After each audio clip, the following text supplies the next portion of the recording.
David, you've got experience dealing in that region there in the Middle East and beyond. So what do you make of what he's saying, that this could be, China's watching it for Taiwan. Iran is watching as they inch closer to a nuke and those capabilities.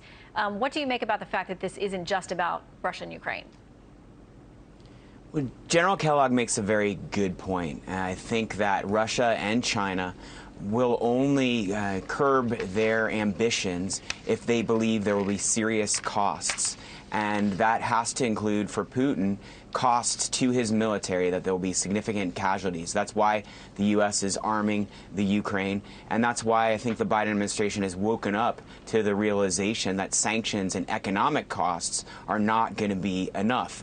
Secretary Austin is going to Eastern Europe to meet with some of the other countries, and we have sent some troops to Poland and a few other countries in Eastern Europe, and he's probably reassuring them that we're going to protect them, because they're all scared. Because if Russia does invade Ukraine, I think that that's an if, we don't know it will, but if it does and it's successful, it will want to expand further into Eastern Europe. What Putin is doing now is he's moved troops even closer to the border, and it's clear that he's doing one of two things. Either he's trying to make it look like he's going to invade to put more pressure on the U.S., NATO, and Ukraine to give him the concessions he wants, or he actually is going to invade. And we may find out in the next couple of days. Okay, so what kind of concessions, Corey, do you think that he wants to see from the West or from Europe when it comes to, I back away if you give me X? Is it just the guarantee that Ukraine never becomes part of NATO? Is it broader than that?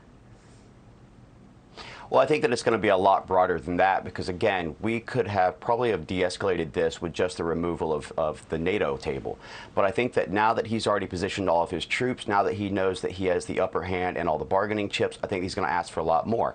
I don't think, and I agree with Keith Kellogg there, that, I don't think sanctioning is going to do anything further. I mean, with regards to, the sanctioning, what it's done over the last couple of decades is it's actually forced Russia to become more domestically productive. And so now they're actually producing to the fact that they're now exporting. I think that looking at the decoupling of the EU to the oil and gas in Russia, and I think looking at the broader picture, which is the China, Russia, Iran link, I think is a really key thing, because this could very well be a distraction for China to continue to take its geopolitical pull in South China Sea and look at Taiwan.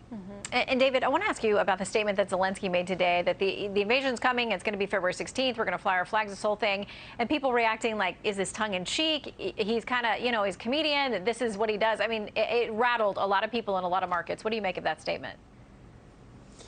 Yeah, I looked closely at that statement, and I had a Ukrainian translate it for me. I don't think he was saying that he believes the invasion is going to happen on the 16th. What he was saying is that he has been told by the U.S. and others that they think it's going to happen on the 16th.